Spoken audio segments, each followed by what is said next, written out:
Hello friends, today I am discuss about Ohm's law. Ohm's law के बारे में जानेंगे कि ओम्स लॉ है क्या। ओम जर्मन के एक साइंटिस्ट जॉर्ज ओम ने 1827 में एक लॉ दिया जिसको हम ओम्स लॉ के नाम से जानते हैं। ओम्स लॉ को समझने से पहले हम सर्किट के बारे में समझेंगे, क्योंकि हम सर्किट के हेल्प से ही क्या समझेंगे, ओम्स लॉ समझेंगे। तो सर्किट बेसिकली है क्या, बनती कैसे है, इसमें किसकी जरूरत पड़ती है। तो सर्किट बनाने के लिए हमें बैटरी की, कंडक्टर वायर की और लोड की जरूरत पड़ती है। तो हम देखते हैं यहाँ पे एक सर्किट बना के हमने क्या ले लिया, एक बैटरी ले लिया और एक कंडक्टर वायर ले लिया। कंडक्टर वायर में हमने लोड कनेक्ट कर दिया। हमने बैटरी इसलिए ली पोटेंशियल डिफरेंस क्रिएट करने के लिए। पोटेंशियल डिफरेंस हमारा क्रिएट होने की वजह से हमारे क्या होने लगे, चार्ज फ्लो होने लगे। और चार्ज हमारे फ्लो हो रहे हैं तो चार्ज फ्लो होने चार्ज हमारा जो हो क्या हो रहा, फ्लो हो रहा है। तो कहने का मतलब कि यदि 1 सेकंड में चार्ज क्या हो रहे हैं, फ्लो हो रहे हैं, तो उसी को हम क्या बोलते हैं, करंट बोलते हैं। मतलब कि यदि हमारा चार्ज टाइम के रिस्पेक्ट में फ्लो हो रहा है तो उसको हम क्या बोलेंगे, करंट बोलेंगे। करंट हमारा ये आई, करंट आई हमारा क्या हो रहा है, फ्लो हो रहा है। तो हम ये देखते हैं कि यदि हम एक और बैटरी इसमें क्या कर देते हैं, ऐड कर देते हैं, तो क्या चार्ज मतलब पोटेंशियल डिफरेंस क्या हो जाता है, बढ़ जाता है। पोटेंशियल डिफरेंस बढ़ने की वजह से क्या होता है कि हमारे चार्ज भी बढ़ जाते हैं। चार्ज क्या होते हैं, स्पीड हो जाती, चार्ज में क्या हो जाती है, स्पीड बढ़ जाती है। या तो उनकी स्पीड बढ़ जाएगी या तो उनके पार्टिकल क्या होंगे, ज्यादा हो जाएंगे, जिसकी वजह से हमारा क्या होगा, करंट भी बढ़ जाएगा। कहने का मतलब कि यदि हम जितना पोटेंशियल बढ़ाएंगे, पोटेंशियल डिफरेंस बढ़ाएंगे, उतने क्या होगा, हमारा करंट बढ़ेगा। कहने का मतलब यदि हम वोल्टेज को बढ़ाएंगे तो करंट हमारा बढ़ेगा। जितने गुना हम वोल्टेज को बढ़ाएंगे उतने गुना हमारा करंट बढ़ेगा। यही क्या है, यही उन्होंने दिया था। यही क्या है, ओम्स लॉ है। ओम्स लॉ है क्या कि जितने गुना वोल्टेज बढ़ाएंगे उतने गुना हमारा क्या होगा, करंट बढ़ेगा। ठीक है, तो अपन समझते हैं V प्रोपोर्शनल टू I।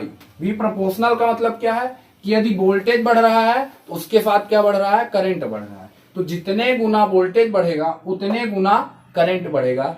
यही क्या है, ओम्स लॉ है। बाकी ओम्स लॉ कुछ नहीं है। ओम्स लॉ का सीधा सा मतलब है कि जितने गुना हम वोल्टेज बढ़ाएंगे उतने गुना हमारा क्या बढ़ेगा, करंट बढ़ेगा। ठीक है, और बढ़ने का मतलब क्या है कि यदि एक क्वांटिटी बढ़ रही है उसके साथ साथ दूसरी क्वांटिटी बढ़ रही है, इसका मतलब क्या है, वो डायरेक्टली प्रोपोर्शनल है। ठीक है, अब हम समझते हैं उनके स्टेटमेंट को, वो स्टेटमेंट में क्या बोलते हैं। ठीक है, तो अपन समझते हैं स्टेटमेंट, ओम्स लॉ का स्टेटमेंट। उन्होंने क्या कहा था कि if physical condition like temperature, pressure, length and area.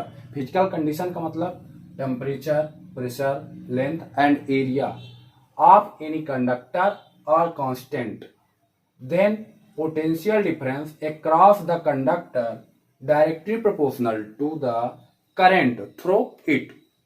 क्या यही स्टेटमेंट है। स्टेटमेंट के नीचे हम उसको लिखेंगे कि V directly proportional to I। क्या लिखेंगे, V directly proportional to I। यही क्या है, उनका स्टेटमेंट है। अब समझ लिखेंगे कि V directly proportional to I। अपन इसको फार्मूले से इनका स्टेटमेंट समझेंगे क्या, कि यदि हमारे फिजिकल कंडीशन क्या हो, कांस्टेंट हो, तो potential difference across the conductor is directly proportional to current through it. केवल यही है, इससे हम क्या बना लेंगे, अपना स्टेटमेंट बना लेंगे। रटने की कोई जरूरत नहीं है। क्या फिजिकल कंडीशन हमारी क्या होनी चाहिए, कांस्टेंट होनी चाहिए। तो जो पोटेंशियल डिफरेंस होगा किसी कंडक्टर का, वो डायरेक्टली प्रोपोर्शनल होगा क्या, करंट के। ठीक, अब अपन समझते हैं क्या यहां पे थोड़ा सा आते हैं कि भी डायरेक्टली प्रोपोर्शनल आई, जैसे मैं वहां पे बताया हूं आपको। तो कहने का मतलब कि हम आपको बता चुके हैं कि जितने गुना वोल्टेज बढ़ाएंगे उतने गुना क्या होगा, करंट बढ़ेगा। तो हमने वोल्टेज क्या लिया, 10 वोल्ट लिया, और करंट क्या लिया, 2 एम्पियर हमको मिला। ठीक है ना। कहने का मतलब करंट की यूनिट एम्पियर है, वोल्टेज की यूनिट क्या होती है, वोल्ट होती है। तो हमने 10 वोल्ट लिया, हमको मिला क्या, 2 एम्पियर। जितने गुना हमने इसको 2 गुना बढ़ाया तो करंट भी हमारा क्या हुआ, 2 गुना बढ़ा, 2 से 4। हमने इसको 3 गुना बढ़ाया तो क्या हुआ, करंट भी हमारा 3 गुना बढ़ा। हमने इसको 4 गुना बढ़ाया तो हमारा करंट भी हमको क्या मिला, 4 गुना मिला। इसका मतलब ये होता है कि यदि हम इसको मैथमेटिक्स के रूप में इक्वेट करें, इक्वेशन बनाएं, तो V इक्वल टू, कहने का मतलब अभी हम आपको बताए हैं कि क्या जितने गुना वोल्टेज बढ़ेगा उतने गुना क्या होगा, करंट बढ़ेगा। कहने का मतलब कि यदि हम इसको इक्वल कर रहे हैं तो ये बताना पड़ेगा कि करंट के कितने गुने के बराबर क्या है, वोल्टेज है। करंट के कितने गुने के बराबर वोल्टेज है। कहने का मतलब यहां समझेंगे कि 2 एम्पियर है, 2 एम्पियर के कितने गुने के बराबर क्या है, वोल्टेज है। कहने का मतलब कि कुछ यहां पे आएगा जो क्या करेगा, इसको बराबर करेगा। तो कहने का मतलब कि यदि 2 5 जा क्या होता है, 10 होता है। यहाँ के पे क्या मिला है हमको, 4 एम्पियर। यहाँ भी कुछ ऐसा होगा कि जो क्या करेगा, इसको बराबर करेगा। यहाँ भी क्या है, 5 है, 4 5 जा 20। यहाँ भी उसी प्रकार होगा कि 6 5 जा 30, इसको भी क्या करेगा, बराबर करेगा। कहने का मतलब कि यहां भी कुछ आएगा, यानी 8 5 जा 40। मतलब क्या है कि ये चेंज हो रहे हैं, क्या हो रहे हैं, ये चेंज हो रहे हैं। लेकिन ये चेंज नहीं हो रहा है, ये क्या है, ये बराबर है। इसमें भी 5 है, इसमें भी 5 है, इसमें भी 5 है, इसमें भी 5 है। कहने का मतलब कि बराबर, कहने का मतलब कांस्टेंट है। क्या है, कांस्टेंट है। जिस प्रकार यहाँ पे क्या कुछ चीजें क्या कर रही है, उसको बराबर करने के लिए, तो वो कांस्टेंट यानी बराबर करने के लिए कोई गुना आएगा, कोई क्या गुना आएगा जो क्या करेगा, वोल्टेज के बराबर करेगा। तो वो क्या होता है, आर होता है। उसको हम बोलते हैं प्रोपोर्शनली कांस्टेंट, जो कि ये सर्किट में बदलता नहीं है। अब इस सर्किट में ये बदलेगा नहीं, भले हम क्या करें, वोल्टेज को कितने भी गुना बढ़ाएंगे, वो क्या होगा, करंट को उतने गुना बढ़ाएगा। लेकिन यदि हम सर्किट चेंज कर देंगे तो इसकी वैल्यू बदल सकती है, इसकी वैल्यू क्या हो सकती है, बदल सकती है। ठीक है ना। तो हम बताएं आपको क्या कि V equal to R I. R क्या है, आर एक कांस्टेंट है, प्रोपोर्शनली कांस्टेंट है। यदि हम आर की वैल्यू निकालें, आर इक्वल टू V अपान आई। हमने आपको बताया क्या, आर इक्वल टू V अपान आई। कहने का मतलब कि यदि हम वोल्टेज को 100 ले लें, 100 ले लें, आई को 20 ले लें, तो क्या हो जाएगा, 5 हो जाएगा। उसी प्रकार यदि मान लीजिए हम 10 ले लेते हैं तो क्या हो जाएगा, चेंज हो जाएगा। ठीक है। और यहां से हम क्या करते हैं, आई की वैल्यू निकालते हैं। आई की वैल्यू निकालते हैं अपन, I is equal to V upon R, V upon R. कहने का मतलब कि ये क्या है, 100 वोल्ट है, आर क्या है, 5। तो करंट की वैल्यू क्या होगी, 20 एम्पियर। यदि मान लीजिए इसको मैं क्या कर देता हूं, 10 कर देता हूं, तो क्या मिलेगा, 10 एम्पियर। कहने का मतलब कि जो करंट की वैल्यू है वो किस पे डिपेंड करती है, वो आर पे डिपेंड करती है। किस पे डिपेंड करती है, वो आर पे डिपेंड करती है। कहने का मतलब कि आर यदि क्या हो रहा, बढ़ रहा, तो हमको क्या मिल रहा, करंट कम मिल रहा। आर क्या हो रहा, बढ़ रहा, तो करंट कम मिल रहा। अभी हम एग्जांपल से देखें कि यदि हम 5, यहाँ पे 5, आर की वैल्यू 5 थी, हमको 20 एम्पियर मिल रहा था। यदि हमने आर की वैल्यू 10 कर दी तो हमको करंट क्या मिलने लगा, 10 मिलने लगा। तो क्या कर रहा है कि करंट की वैल्यू को कम कर रहा है। अपन समझेंगे कि आर है क्या, आर एक्चुअली होता है एक रेजिस्टेंस। इसकी मीनिंग समझेंगे, रेजिस्टेंस होता क्या है। रेजिस्टेंस कुछ नहीं होता, रेजिस्टेंस का मतलब होता है अवरोध, रोकना।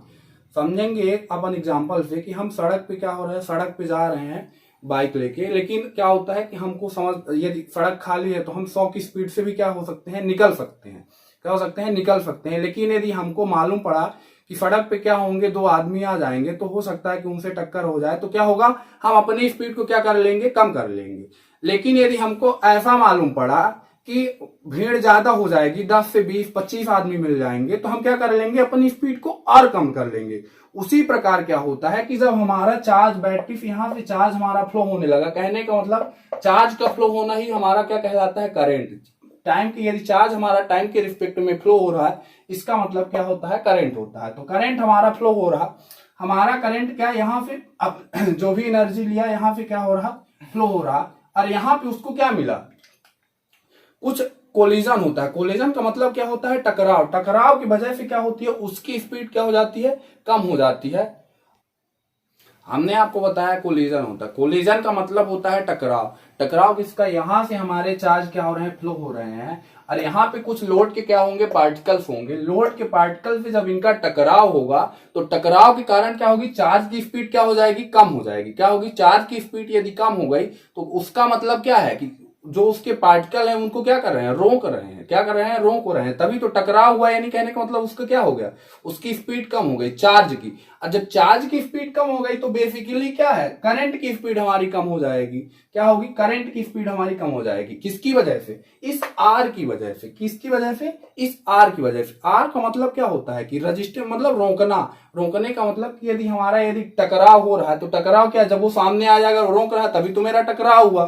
तो यदि टकराव हो रहा है तो क्या होगी, इसकी स्पीड कम हो जाएगी। यदि स्पीड कम हो गई तो उसकी क्या हो जाएगी, वैल्यू कम हो जाएगी। ठीक है ना। वही क्या होता है, अपना रेजिस्टेंस होता है। रेजिस्टेंस क्या करता है, रेजिस्टेंस का ये नेचर होता है, वो इलेक्ट्रिक फ्लो को क्या करता है, अपोज करता है। किसी कंडक्टर में फ्लो ऑफ इलेक्ट्रिक करंट उसको क्या करता है, अपोज करता है। Resistance is opposition to electric current. इसकी क्या होती है, मेन डिफिनेशन ये होती है कि resistance is opposition to electric current. ये क्या होता है, रेजिस्टेंस का नेचर होता है। ठीक है। अपन समझेंगे यहाँ रेजिस्टेंस की यूनिट क्या होती है। रेजिस्टेंस आर क्या है, आर रेजिस्टेंस है।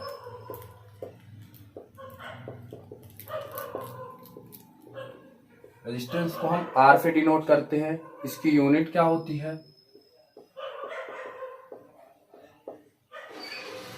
ओम होती है, जो ग्रीक वर्ड के ओमेगा से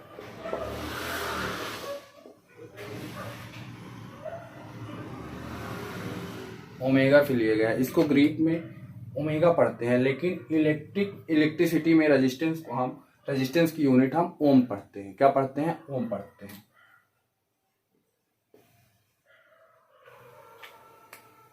ठीक है। अपन समझ गए कि इसकी यूनिट क्या होती है, ओम होती है। इसको डिनोट कैसे करते हैं, इस प्रकार करते हैं।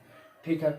अपन समझ सकते हैं कि यदि हमको एक ओम की क्या करनी हो, डिफिनीशन करनी हो, तो हम क्या वोल्टेज को, पोटेंशियल डिफरेंस यानी वोल्टेज को 1 वोल्ट ले लें और करंट को 1 एम्पियर ले लें, तो हमारा रेजिस्टेंस क्या होता है, 1 एम्पियर होता है। कैसे होता है, यदि एक कंडक्टर में 1 एम्पियर करंट क्या हो रहा है, फ्लो हो रहा है, और उसके टर्मिनल के पोटेंशियल डिफरेंस क्या है, 1 वोल्ट है, तो हम कह सकते हैं कि उसका रेजिस्टेंस क्या होगा, 1 ओम होगा। क्या होगा, 1 ओम होगा। कहने का मतलब if any conductor 1 ampere current flowing and its potential difference 1 volt, then 1 ohm resistance क्या होगा, 1 ohm resistance होगा। ठीक है। अपन इसके बारे में पढ़ लिए हैं। अब अपन पढ़ते हैं रजिस्टिविटी। ठीक है। हम उसके पहले, रजिस्टिविटी के पहले कैरेक्टरिस्टिक ऑफ रेजिस्टेंस पढ़ते हैं, क्योंकि रजिस्टिविटी से ये रिलेटेड टॉपिक है। ठीक है। तो हमने क्या लिया, यहाँ पे एक कंडक्टर लिया, ये इतना हमने क्या लिया, एक कंडक्टर लिया जिसका कुछ ना कुछ रेजिस्टेंस होगा। इसके थ्रू हमने क्या किया है, ये हमारा करंट फ्लो हो रहा है। कहने का मतलब हमारा ये क्या हो रहा है, चार्ज फ्लो हो रहा है। यदि हम ये बोलते हैं कि इसकी लेंथ को हम क्या कर दें, दोगुना कर दें, इसकी लेंथ को क्या कर दें, दोगुना कर दें, तो पहले से क्या होगा, यदि हमारे चार्ज क्या हो रहे हैं, कंडक्टर के थ्रू फ्लो हो रहे हैं, तो हमने आपको ये बताया कि इसमें क्या होता है, कुछ ना कुछ रेजिस्टेंस होता है। कहने का मतलब कि इसमें कुछ ना कुछ टकराव होगा चार्ज के और उन पार्टिकल्स के बीच में, जिसकी वजह से क्या होगा, चार्ज की क्या होगी, स्पीड क्या हो जाएगी, कम हो जाएगी, मतलब करंट कम फ्लो होगा। लेकिन मैं ये भी बोल रहा हूं कि यदि इसको दोगुना कर दिया जाए, कहने का मतलब यदि हम दोगुना करेंगे तब भी हमारा क्या होगा, और ज्यादा क्या होने लगेगा, टकराव होने लगेगा। मतलब कि देर तक टकराव, अभी तक यहां तक टकराव हो रहा था, अब क्या होगा, और देर तक टकराव होगा। तो यदि और देर तक टकराव होगा तो मतलब चार्ज की स्पीड और कम होगी। चार्ज की स्पीड, कहने का मतलब यदि चार्ज की स्पीड कम होगी मतलब करंट की स्पीड कम होगी। और करंट की स्पीड कब कम होगी, जब रेजिस्टेंस, कहने का मतलब ये हमारा रेजिस्टेंस बढ़ रहा है। रेजिस्टेंस बढ़ रहा है तभी तो वो अपोज कर रहा है, स्पीड कम कर रहा है करंट की। तो जब रेजिस्टेंस बढ़ रहा है, कहने का मतलब रेजिस्टेंस कब बढ़ रहा है, जब हमने क्या की, लेंथ बढ़ाई। तो लेंथ बढ़ाई मतलब कहने का कि रेजिस्टेंस बढ़ रहा है, लेंथ भी बढ़ रहा है, तो इसका मतलब क्या है, डायरेक्टली प्रोपोर्शनल है। तो हमने ये क्या लिया, फर्स्ट लिया R directly proportional to L. अब अपन इसकी सेकंड कैरेक्टरिस्टिक पे आते हैं। सेकंड कैरेक्टरिस्टिक क्या है कि हमने क्या लिया, एक कंडक्टर लिया कंडक्टर क्या था, पहले यहाँ पे क्रॉस सेक्शनल एरिया इतना था, और उसके हम क्रॉस सेक्शनल एरिया को बढ़ा दिए हैं। एरिया को क्या कर दिया, हम बढ़ा दिए। हमारा क्या होता था, चार्ज यहाँ पे फ्लो होता था, कुछ ना कुछ इसकी रेजिस्टेंस था जिसकी वजह से क्या, पार्टिकल आपस में कोलिजन होता था, तो हमारे चार्ज की स्पीड कम हो जाती थी। अब क्या है, अब हमारा क्या है कि अब हमारे चार्ज को यहाँ भी कुछ ना कुछ तो अभी भी क्या होगा, रेजिस्टेंस होगा, जिसकी वजह से हमारे पार्टिकल्स क्या होंगे, आपस में टकराते होंगे, तो चार्ज की स्पीड कम होती होगी। लेकिन अब हमारे चार्ज को क्या है, ज्यादा जगह मिल गई है, चार्ज को क्या हो गया, ज्यादा जगह फ्लो होने को मिल गई, जिसकी वजह से क्या होगा, हमारा चार्ज जो होगा वो क्या होगा, कम स्पीड से, मतलब कि उसी स्पीड से क्या हो जाएगा, निकल जाएगा। टकराव तो होगा, लेकिन टकराव के बावजूद भी क्या होगा, वो अपनी जगह बना के उसी स्पीड से क्या हो जाएगा, निकल जाएगा। कहने का मतलब कि यदि हम क्या क्रॉस सेक्शन एरिया बढ़ाते हैं तो हमारा फ्लो मतलब चार्ज का फ्लो क्या होता है, रुकता नहीं है, मतलब कि बढ़ता ही है। कहने का मतलब क्या होता है, रोकता नहीं है। इसका मतलब क्या है कि रेजिस्टेंस क्या होता है, यदि क्रॉस सेक्शन एरिया बढ़ा देते हैं तो रेजिस्टेंस बढ़ता नहीं है, घटता है, क्योंकि हमारा चार्ज उसी स्पीड से उसके नीचे से निकल जाता है। तो हम क्या बोलते हैं कि R inversely proportional to A upon area. ठीक, कहने का मतलब कि यदि हमारा आर बढ़ेगा तो सॉरी, कहने का मतलब कि यदि हमारा आर डिक्रीज होगा तो क्रॉस सेक्शनल एरिया बढ़ रहा है। ठीक है, तो ये अब अपन इसको क्या करते हैं, दोनों को इक्वेट करते हैं, प्लस जोड़ते हैं। ठीक है, हम दोनों को क्या करेंगे, इक्वेट करेंगे। तो R directly proportional to L upon A. हमने बताया कि डायरेक्टली प्रोपोर्शनल कुछ ना कुछ कांस्टेंट आएगा। यदि कांस्टेंट क्या आता है देखते हैं अपन, आर इक्वल टू कुछ ना कुछ क्या आएगा, कांस्टेंट आएगा। इसमें कांस्टेंट क्या आ रहा है, रो। इसको क्या पढ़ेंगे, रो एल अपॉन ए। यदि हम रो को क्या करें, रो की वैल्यू निकालें तो क्या होगा, R A upon L. R A upon L ये क्या होता है, इसकी यदि हम रो की क्या करें, यदि रो की डिफिनीशन करें तो कहने का मतलब क्या है, हम एल को क्या ले लें, एक ले लें, और एक लेंथ को क्या हम ले लें, एक ले लें, और ए को भी। तो हमने क्या बताया कि हम लेंथ को यूनिट ले लें, एरिया को भी यूनिट ले लें, तो क्या होगा कि जो रो होगा वो किसके इक्वल होगा, रेजिस्टेंस के। क्या, यदि कंडक्टर की लेंथ को क्या ले लें, 1 ले लें, और उसके एरिया को भी 1 ले लें, तो उसमें जो भी रेजिस्टेंस होगा वो किसके इक्वल होगा, रो के इक्वल होगा। और रो क्या है, रो एक रेजिस्टेंस है जिस कंडक्टर की लेंथ 1 है और उसकी एरिया क्या है, 1 है, वही क्या है, उस कंडक्टर की रेजिस्टेंस के क्या है, वो इक्वल है। कहने का मतलब इसका नाम होता है, रो का नाम है स्पेसिफिक। रो को क्या हम बोलते हैं, स्पेसिफिक रेजिस्टेंस। यही क्या है, रजिस्टिविटी है। क्या है, यही रजिस्टिविटी है। रो को ही हम बोलते हैं रजिस्टिविटी। इसको हम डिनोट करते हैं रो से। जिस प्रकार रजिस्टेंस को हम ओम से करते हैं उसी प्रकार हम रजिस्टिविटी को रो से डिनोट करते हैं। इसका नाम सेकंड है स्पेसिफिक रेजिस्टेंस। स्पेसिफिक रेजिस्टेंस का मतलब हम किसी भी मटेरियल का यदि कंडक्टर लेंगे, उसकी लेंथ 1 लेंगे और उसकी एरिया क्या लेंगे, 1 लेंगे, यूनिट लेंगे, वही क्या है, फिर उस कंडक्टर का जो भी रेजिस्टेंस होगा वो क्या होगा, वही रजिस्टिविटी कहलाएगा। कहने का मतलब रजिस्टिविटी कभी भी लेंथ को बढ़ाकर हम नहीं वो कर सकते। कहने का मतलब उसके नाम से डिनोट हो रहा। स्पेसिफिक का मतलब 1 है। किसी भी हम वो लेंगे, कोई भी हम क्या लेंगे, हम कोई भी मटेरियल लेंगे, उसमें क्या, उस मटेरियल कंडक्टर की लेंथ 1 लेंगे और क्या लेंगे, एरिया भी 1 लेंगे, और उसका जो रेजिस्टेंस होगा वो क्या होगा, रजिस्टिविटी कहलाएगा। मतलब क्या, हम उसकी लेंथ को बढ़ाकर रजिस्टिविटी में कोई फर्क नहीं पड़ता, क्योंकि रजिस्टिविटी का नाम ही क्या, स्पेसिफिक रेजिस्टेंस। स्पेसिफिक कहा गया मतलब कोई भी मटेरियल हम उसकी लेंथ हमको 1 लेनी है और उसकी एरिया को हमको क्या लेना है, 1 लेना है, और उसका जो भी रेजिस्टेंस होगा वो क्या कहलाएगा, रजिस्टिविटी कहलाएगा। बाकी रजिस्टिविटी कुछ नहीं है। आज हमने क्या सीखा, ओम्स लॉ सीखा, रेजिस्टेंस के बारे में जाना, रजिस्टिविटी के बारे में जाना। रेजिस्टेंस की यूनिट क्या होती है, ओम होती है। रजिस्टिविटी की यूनिट क्या होती है, सॉरी अपन समझेंगे, रजिस्टिविटी की यूनिट क्या होती है, rho R A upon L. R की क्या होती है, ओम होती है। ए की क्या होती है, मीटर स्क्वायर। ए का मतलब एरिया की, एरिया क्या होती है, मीटर स्क्वायर होती है। और एल की क्या होती है, मीटर होती है। तो मीटर से 1 मीटर कट गया, कहने का मतलब क्या बना, ओम मीटर। ये क्या होती है, रजिस्टिविटी की यूनिट होती है। ठीक है, हमने सीखा ओम्स लॉ, रेजिस्टेंस सीखा, रजिस्टिविटी सीखा। रजिस्टिविटी मतलब कि जितना अच्छा, जितनी अच्छी क्या होगी रजिस्टिविटी, मतलब जितनी ज्यादा रजिस्टिविटी होगी वो क्या होगा, वो उतना अच्छा इंसुलेटर कहलाएगा। कहने का मतलब कि कंडक्टर की जितनी कम रजिस्टिविटी होगी उतना अच्छा कंडक्टर कहलाएगा। हम उसको रजिस्टेंस से भी क्या कर सकते हैं, थोड़ा रिलेट कर सकते हैं कि किसी भी कंडक्टर की जितनी कम रेजिस्टेंस होगी वो उतना अच्छा कंडक्टर कहलाएगा। मतलब कहने का कि गुड कंडक्टर वो तभी कहलाएगा जब उसकी सबसे कम क्या हो, रेजिस्टेंस हो। क्या हो, उसका सबसे कम रेजिस्टेंस हो, वो क्या कहलाएगा, गुड कंडक्टर कहलाएगा। आज हमने ये टॉपिक खत्म किया और अगला टॉपिक हम लाएंगे, इसमें भी जो आपको क्या हुआ, हेल्पफुल हुआ हो और यदि ये वीडियो अच्छा लगा हो तो आप उसको लाइक कर सकते हैं, शेयर कर सकते हैं, सब्सक्राइब कर सकते हैं, और कमेंट के थ्रू आप अपना बहुमूल्य सुझाव हमको भेज सकते हैं, जिससे कि मैं आने वाले वीडियो में इन गलतियों को क्या कर सकूं, सुधार कर सकूं। क्योंकि अभी मैं स्टार्टिंग में ये वीडियो बनाना स्टार्ट किया हूं, जिससे कि आपको फिजिक्स में कोई दिक्कत ना हो, और इमेज बना के अपन क्या करें, फिजिक्स को पढ़ें, उसकी डिफिनीशन को याद ना करें, ठीक है ना। और यदि अच्छा लगा हो ये वीडियो तो आप लाइक करो, शेयर करो और सब्सक्राइब करो, जिससे कि आप अपने फ्रेंडों को शेयर करो, जिससे कि उनको भी क्या हो, इस वीडियो का हेल्प हो सके इस वीडियो से। थैंक यू, धन्यवाद।